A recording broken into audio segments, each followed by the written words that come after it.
from the identity perspective, this is where when we're going through a get clear process with the client, what I'm looking for specifically is how do we eliminate confusion Yes. in the buying process? Because if you don't know exactly who your ideal customer is, or you're not clear on your business model, and maybe you're selling products that you don't really want to sell, it shows. Yeah. So eliminating that confusion and dialing that in, that is where that from the left brain perspective, that's what I'm looking for. Yeah, eliminating confusion. That makes perfect sense because ultimately what that dials into is trust, right? Yep. And so from the right brain, that's what I'm looking at. Like I can't trust a product if the founder isn't 100% in on it. If they don't have that super clear brand vision that I can actually see threaded all the way through. So Gretchen is definitely the left brain of Left Right Labs. Yep. I am definitely the right brain of Left Right Labs.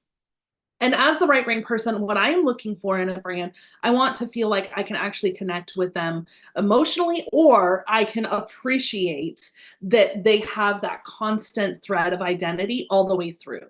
So this means anything from what you're speaking about to what you're teaching or training on, to the products that you sell, to the visuals of the website. All of those things weave together to kind of create that identity. And from the right brain perspective, it's really around that emotional connection. And from the left brain, it's building that trust is what you're saying. Yeah, for sure. Yeah.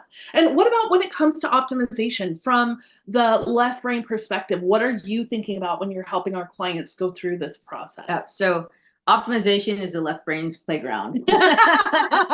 This is all about making things efficient. This is all about the processes and the system that's set up. This is where we start to put together metrics and figure out what are we measuring as we're building out the funnels and doing all of that. And it really, again, it's about reducing some friction, and it's about just setting up that sales process and knowing what's our goal and how are we going to get there, and what are the systems and processes we need to put in place to get there. And this applies to getting noticed as well. This isn't just for internal optimization. Like let's think about your website. If you don't have an optimized plan for the user experience on your website, exactly what your client needs to see in the right order, answering the right questions so they can take a straightforward first action. If you're not thinking about that, you have left a gaping hole in your ability to get noticed and have people remember you. And so that affects your overall optimization in the visual brand, as well as, like she's saying, getting your systems in place internally. And we have some tools when we go through and do this with our clients to help them really think about. We have something called a CEO dashboard to help them think about, okay, do I have all these areas dialed in? And as the right brain, the reason why optimization is important to me, it may not be my first mode of operation, but oh my gosh, I am so much more free to be creative, to operate and flow when I know the internal optimization is handled. And when I know the optimization throughout our brand is handled, because that means all the wheels are turning smoothly. Nothing has to stop and grind and be, clunky. All the wheels are greased. Everything is turning smoothly. So as a right brain, when I see a brand that operates smoothly, I know that internally they have done the work to make it easy for the whole team to understand. Yep. If you are the visionary of your brand, if you're the founder of your brand, and you're the only one who understands what your brand is and what the big vision is, it's broken. That means there has not been internal optimization that's happened.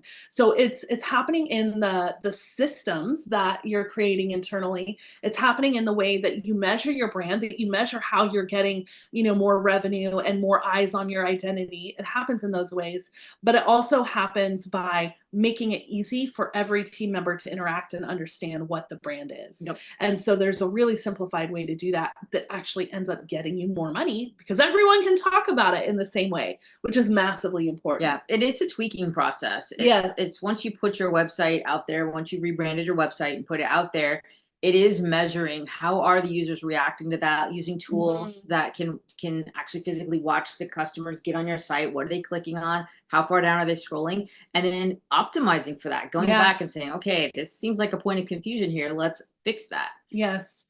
Yeah. And then when it comes to getting paid and really dialing in that revenue piece of it, from the left brain perspective, what are you thinking about when you're helping our clients dial in this part of their brand? So at this point, we've got sales funnels set up. We have a marketing plan in place. And it's really about looking at that entire plan, looking at that process and reducing the friction in that sales cycle. So, okay, all right. We look at the funnel and we say, are we getting a lot of drop off at this step? Yeah. Or, is the website loading slowly? Do we need to, can we improve there? Anything we can do to reduce that friction, that's what I'm looking at when we're getting into the revenue side of things. Yeah. And, we already know that everything starts with your strategy, right? That's the brand foundation here. Uncovering what your brand soul is, understanding what your brand personality is. All of that lays the groundwork, even for things like your funnels and your internal optimization. And that ends up contributing to that end revenue. Because when I know who I am here, then I have kind of some clear guidelines to start infusing it into my funnels, into my products, into my touch points. So, being able to come at it from that lens. Let's say you have an established brand. You've been around, 10, 15 years, and you have these funnels that are already operating at multiple seven figures. But when was the last time you went through and reviewed that? Because, we had a client that we went through and reviewed, I think it was a $3 million funnel already. And we just noticed all these holes in the pipe that were just leaking money. And, 3%, 5%, 10%, how much more revenue would that add up to for you if you went in and actually looked at that through the lens of who your brand is today? Again, not when you created that funnel 8, 10 years ago, but who you are today and how that's communicating. That really brings in so much more revenue. It makes your brand feel cohesive because it's standing with who you are today and how people interact with you today. And so ultimately that is patching up holes that you are just kind of siphoning money off in other places. No. Let's close those holes up. Let's get that revenue pumping strongly and through all the same brand guidelines as what we have here. So when you look at how these overlap again, getting clear and getting paid, that's what brings you that revenue. Yeah. And you brought up a good point. This isn't a set it and forget it process. Definitely not. Once you go through, you get clear, get noticed, get paid, you get your funnels up and running, you've got your marketing moving and everything seems to be going well. Guess what you do? You start over with the get clear. You go back and you look at, okay, look at what I've gotten. Look what I built now. Okay, can I tighten this up? Is the get clear model that I set in the very beginning, are those ideal clients, are those still the right, is that still the right thing? Do I need to tweak it? Do I need to shift a little bit? Same thing on the get notice side. Are there things there that I can tighten up visually, or is it just not consistent across all platforms? What can I do to tighten that up?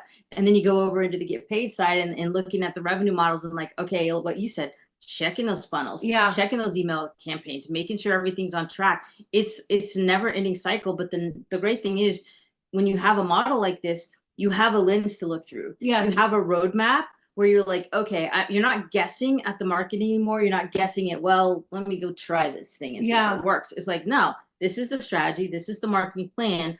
Let's look at it through the lens and let's optimize it and dial it in. And then that revenue will flow.